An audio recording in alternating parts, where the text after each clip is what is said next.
This is Katherine Tipper and Kalin Jordan of Hunter Benefits Consulting Group, and this is our new podcast called Planarchy. And if you hear a little bit of a twist to that, it is intentional. For us, this is an alternative view of the retirement industry, a little less three-button suit and a little less zero-sum game. Plans can be amazing, and there can be a lot of kind of toxic ego-focused stuff on this. But anyway, we're going to go first, a positive thing. So tell me, Kalin, about, we're going to do a lightning round, just introducing ourselves a little bit. So tell me a time in your professional life when you felt like the odd person out in a room.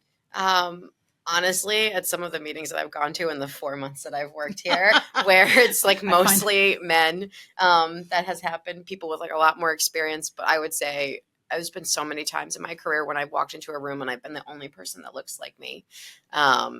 And when I'm in those situations, my idea or driving force is always to not let that deter me from getting what I want when I'm where I am. And I try to turn that into a positive. Like, I'm going to stand out, so I'm going to make myself stand out for a reason. Yep. And I really appreciate that. I think I told you once, not that I like her politically, but I always think of Margaret Thatcher. She sat at that table with a bunch of guys and she still did her thing. And there is room for you to do your thing. So for me, a professional, well, it's funny that the example I think of first is when I first started networking, once I got started doing the financial side of this business, and I would go to a networking meeting and I was like, what do I wear? Do I wear socks? Who do I talk to? What do I do? And I was in a room of women. I was in a favorable place, but I really felt like the odd person out, that I didn't know what to do. What are you supposed to say? And then are you supposed to walk away with 100 leads? I must have failed. Right. So I think it is a little bit a new situation and how to cope with new situations. Well, I still ask those questions about what to wear. I asked that today. We'll keep asking those questions. What is your theme song when you walk into a room? Is there like a song that plays in your head? Well, if I really want to be happy, I do Dancing in the Moonlight, because that is just a straight up happy song. It's about feeling free and feeling like yourself, and that there's always possibilities no matter where you are in your life. That's a good one. I would say, since I moved to Uptown 2 years ago, mine is Uptown Girl by Billy Joel, just because every time I walk around my neighborhood, it really feels like right. And it's such a good, fun, upbeat song. Yep. Got to have those positive things. Okay, this is a hard one. So if you had to teach a masterclass or something you're passionate about, whether it's work related or not, what would the title be? The title of it? I know it's title. Getting what you want without really trying. And mine would be Just Do It, which is kind of a variation of lean in. So you see something that looks like a cool picture to take it. Mm-hmm. You see something, stop and do it. With my spouse, we have these things called vacation rules, and vacation rules are like, you don't say, I'm going to go back and find it. You say, if something strikes me, I'm doing it now. And there's a certain amount of, you feel like you have to negotiate your happiness or something like that, or you have to put it's like, nope, it strikes you, go for it. Wait, but what would you be teaching in your class? Hey, let's talk about being confident and jumping in at the moments to take the opportunities that come to you. Right. Because I think a lot of, I feel, and other people I feel like you have to either feel comfortable or feel like you belong before you take a risk and you try something. That's so true. And it's a lot of times you just need to take that risk and then decide to feel worried about it later, or it's kind of like a self-confidence thing. And, it's odd to do a master class. It'd be more like a study together. I don't know that I'm a master at that. I think I've pushed more collaborative. Yeah, I like, yes. Okay, so what is the Planarchy and why are we doing this? It's a great question. I ask myself that sometimes. I asked myself before we started today. Okay. Well, a little bit was, it's generational in experience. And I would say, a lot of the stuff out there on plans is by, boomers. We just, we're a big part of the industry. We're the big loud voices, and we kind of treat it as we're the authorities, right? And other generations have lived experience that's important. and not talk down on you. I mean, Yeah. and I think different generations have different priorities. right. And so having one generation really driving everything means that what's usually prioritized on plans only really caters to people who are closer to retiring right now. Right. And as you've probably learned in your 4 months here is like almost five, almost five is just straight up part of it is starting as soon as possible on some kind of retirement plan, even if it's an IRA. I would say the other thing is putting people back in our plans. Plans don't help people if people aren't in the plan. So there's a bias in the industry towards what's plan design, what is this, and what is that, and what is that. But in the end, plans are for people, and a plan is successful if people are in it, using it, getting the experience of what this is. It's not just there's a magic moment when you're 50 years old that you wake up and go, this makes sense. No, and I wish I had heard your podcast or listened to this 10, 15 years ago when I was like starting off my career. And it's crazy. I was thinking about a little bit in our industry, we talk about 401k plans again, and I'd say 401k plans rock. But still, when you're young, you can still do an IRA if you're at that job that doesn't have a 401k plan. Mm-hmm. These days, there's things like in our state, Illinois Secure Choice, which most employers have to offer unless they have a retirement plan. But what's funny is you can't actually contribute to that until you're 18. But you can do a custodial IRA contribution before 18. And you could actually, sometimes I laugh, when you actually have the most amount of money is when you're still living at home and you don't have to pay the bills. That's so true. Do you know I miss those days. It's kind of funny that we talk about you wait to do this kind of saving until you have a real job. And it's like any work is real work. Yeah, and absolutely. So there's ways of actually starting to accumulate early. And I think for me, that's part of breaking out. Just like we definitely say 401k plans rock, but I would say start finding retirement plans early, get in them, because I think the thing to say to women in general is like, there's times you may be out of the market. Right. Either you're having kids or you're taking care of your parents. Somehow that burden still falls to us. Yes. And what you have to do is get yourself in as soon as possible, put as much in as you go so that you actually have something when you get to a certain age. I think also this is a different generation of people are working differently. I was just talking to one of our colleagues and she was saying, she knows people who have been at companies for 30, 40, 50 years. You don't find people in my generation or younger that stay at jobs. Right. That they don't stay at jobs for multiple decades. And I think in a gig economy, younger people really could benefit from things like an IRA and different kinds of setups that don't require you to be at a business and only vested in the kinds of plans that business has.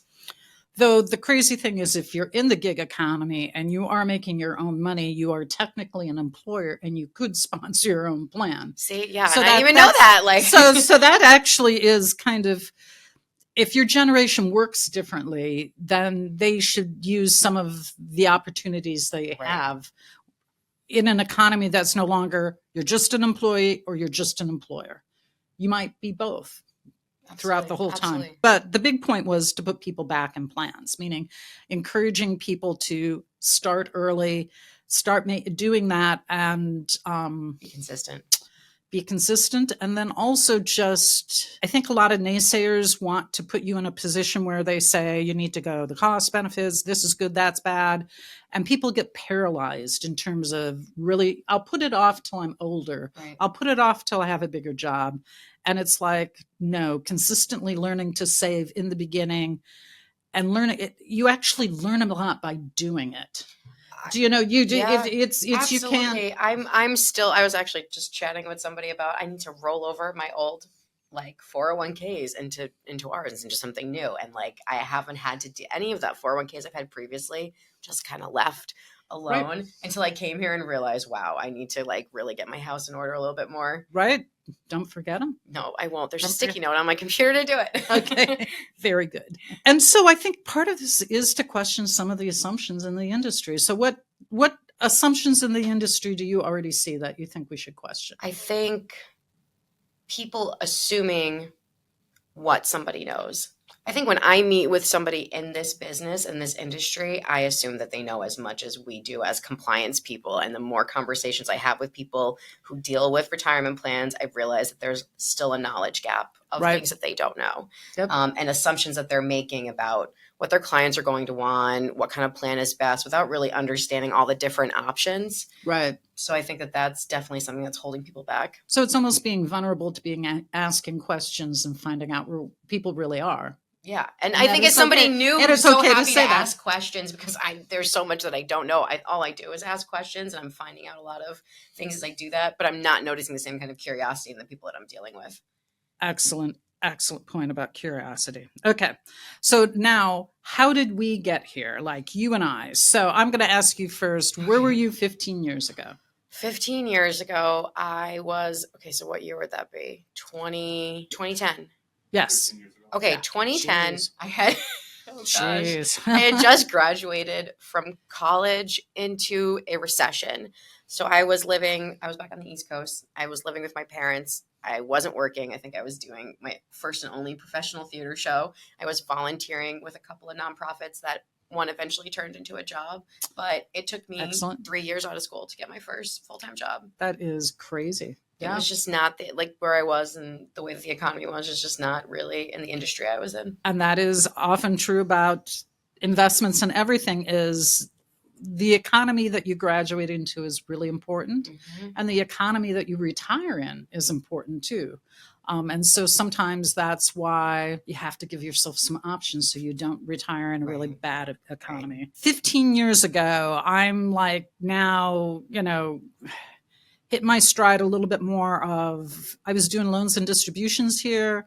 Then I'm becoming the CFO. I'm going out and I'm doing networking and stuff like that. And for me, a lot was, since I'm in a smaller company, you think that when you become a CFO, maybe you get crowned. Maybe, there's this, maybe you get a ceremony. Yeah. Okay. And maybe everybody. Was the beret the crown? Yeah. Well, if only I knew berets then. And you just think that it would make it obvious what you have to do. But quite frankly, you've stepped into it and you need to figure it out. And when you're just a straight up employee, you think like, I can ask my colleagues and this and that. And suddenly you need to be thinking for yourself for real. Yeah. And so as much as I do independent thought and everything else, is having the confidence to go, yeah, I belong here. I can do it. I can learn. I can ask the right questions. It was a big shift for me about 15 years ago. It's a lot. Yeah. And I think we've talked before, I was a philosophy major, so no business degree. I didn't know you were a philosophy major. I am a philosophy major. So you would have to bring some of that into this, you would have never found me looking at an Excel spreadsheet or looking at a business. You know what? I was so bad at math. I technically probably still am. And the fact that this role revolves around numbers so much when I've always been a words person is the ultimate cosmic joke in a lot of ways. Thank God there's a lot of cosmic jokes. Yeah, I was gonna say, thank God we have things that can check your math for you, and no one's requiring me to just calculate things on their own. It would be no good. Did you have any sense of what you might be doing in 2025? Back then, I was just trying to work in politics, so I thought, and I had already run for office, actually. I didn't know that. What office did you run for? I ran for state rep in New Hampshire. Beautiful. Yeah, I was still in college when I did it, so I was I think about 20 when I did it. Yeah, I didn't win, but it was an exciting, interesting experience. And then to go help people run for office, I could say I had that actual experience. So I thought by then I would be in Congress or in this. My goal was to be a really young senator. I never wanted to go past being in the Senate. So I thought by 2025 I would be in some kind of elected office. Wow, that is cool. A big right turn. Yeah. Wow, that's a whole nother podcast, right? What did I, the funny thing is, what did I think I'd be doing in 2025? I think I didn't even have a clear idea what that would be, because where I'm sitting right now, I did not expect to be. Didn't expect to be doing a podcast. Well, I didn't think I'd be on a podcast 2 years ago. So 15 years ago, and actually understanding what social media could do. And the reason to say that is that it's the realization that what we do is really boring. It's complex. It's like taking medicine. It's boring until you need us. Right. That's what I've come to And realize. it's like taking medicine. So if all it is like white papers and spreadsheets and everything else, like nobody wants to deal with it, you know? So yes, we understand that we can take care of things and we'll do it for people, but it's like, it's really hard to get people into the topic. So I find that podcasting is a way to get people into the topic. Yeah, and in an educational way. Yep. So yeah, I'm still but what did I think I'd be doing in 25? Maybe I do like travel podcasts. That would have been great. So maybe that's what we do next. Maybe that's what we do next. So what have your experiences outside of compliance taught you that you bring to work every day? All of my experiences have pretty much been outside of compliance. So it's a wide net to cast. I would say when you were talking about putting the plans back in people, that's actually something that I used to say on a lot of the political campaigns and nonprofits I worked for. Like, we need to put the people back in our work. I think sometimes people lose sight of the forest for the trees. You don't see the individual people that are impacted by the work that you're kind of doing. So I think thinking about what are the people going to want, and relationship, that also means the people that I work with and the people, the financial advisors that we work with and the record keepers that we work with and our partners in this, like what do they need from us? What do they want from us? So thinking about that. For me, the experiences outside of compliance have taught me, wow, it takes a lot of emotional intelligence to do this and to do it. I thought about that, but you're I so think right. It really does, because either you have people and their money anxieties or people and their knowledge anxieties, like they're really good at their business, but they don't understand this. You have employees who care so much that things go right, and they're dealing with client problems that might be mistakes and they want to jump hard on them, but they have to have emotional intelligence to go, I see this and there's some options here without having everybody panic. And so I think, do you learn emotional intelligence at work? Maybe you learn some, but I think it's outside of work, a lot of the emotional intelligence. I think if you come up with challenges in your workspace that have to do with interacting with people, that can develop a lot of emotional intelligence for sure. I will say, having had to handle people's personal reputation, and they are like putting themselves out there and running for office. There's a lot of emotional things that come up for people in terms of like how you talk about them, the words they use. People can get so I've definitely had to cater to some big egos and also just some big emotions that come up when people don't feel like they're being represented in the right way. And you got to put on your kid gloves and come with a kindness, but still be true and authentic to like what needs to happen and what you're trying to accomplish. That sounds exactly like great skills. I was going to say, yeah.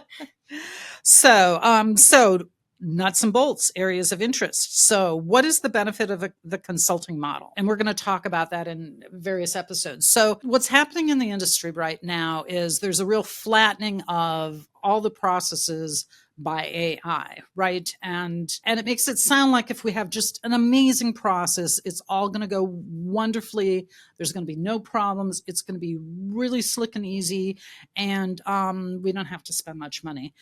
We say there's a consulting model. How do you frame what that means for this? Do you see it, and how do you frame it? I think for us, when I'm trying to talk to clients or anybody and talk about our value, we have so much knowledge here and so much experience here.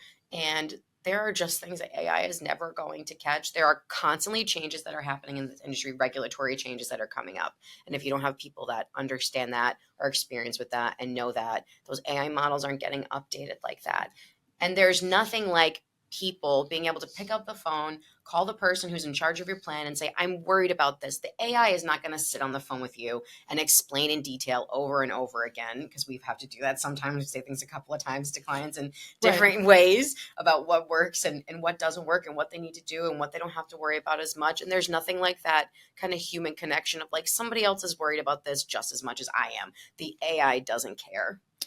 The AI has no soul. The AI has no heart. The AI doesn't care. No, we care. And actually, AI is always kind of arranging the answers based off of what's happened in the past. Yes. And some of the anxiety how you is ask it. Right. And also, I'd just say straight up, AI, since so much information is put out there from the investing side. It looks at 401k plans from the investing side, not the compliance side. So the answers that you get don't necessarily cut the mustard. No. So, well, that brings us straight into, do you think AI is helping or harming? Look, I literally just used AI right before our meeting. I had it go through a Form 5500. I asked it to analyze it. I said, only give me information you can back up with data.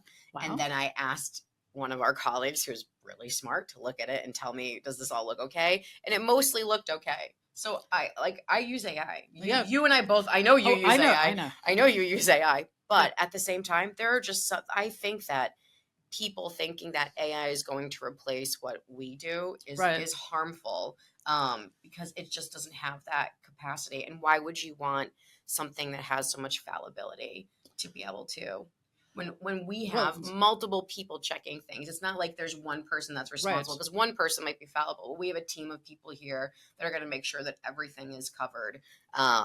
Right. And that's a lot less, that kind of process, as you can see, if you ask our clients, that's a lot less fallible. Because some of what we do is help them manage the risk. And it's just like, it's about it's about your tax forms. It's about the people in your company. And you just don't want to say, well, it's almost like AI can be like, I heard a rumor, right? It's a little bit like that. But when you flip back to what is it really good at, I'd just go, it's a great research assistant, meaning like you can ask it all sorts of different questions and you get different perspectives, but it shouldn't be the final word. And so, no, it should be like, if there's a consulting group, the AI can be a little tiny pet part of it. Yeah. It can be a part, a small part. It's our pet. It's like for now, before it takes over. I think, I think a pet. I think you nailed it right there. It's a pet.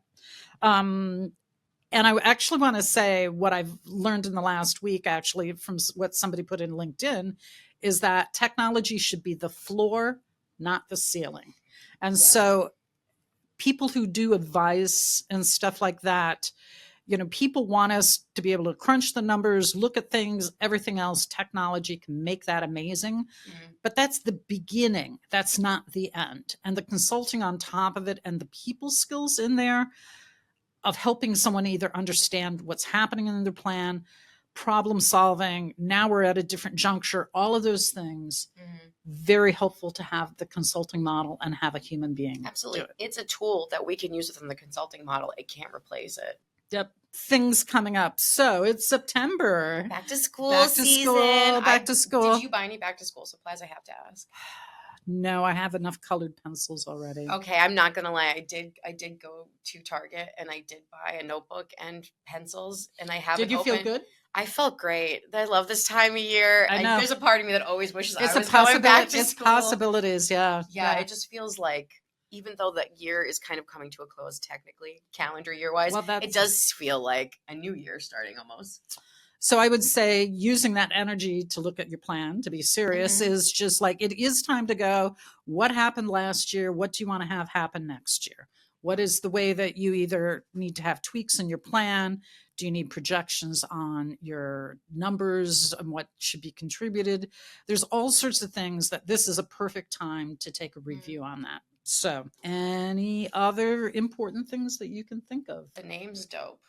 The name of the podcast is dope. I love it. I see a future with t-shirts that say Planarchy on at least there might be, custom embroidered. Custom merch if the people really like it. I think this is, there will be merch. So thank you for joining us here on Planarchy. And this is Katherine and Kalin of Hunter Benefits. If you have specific questions, and you really, Kalin will answer them. Actually, if you write the sales email, it comes sales at hunterbenefits.com. And that's how you get a hold of Kalin, who is more than happy to answer your questions. Absolutely. And we really appreciate you joining us on this podcast. Take care. Thanks.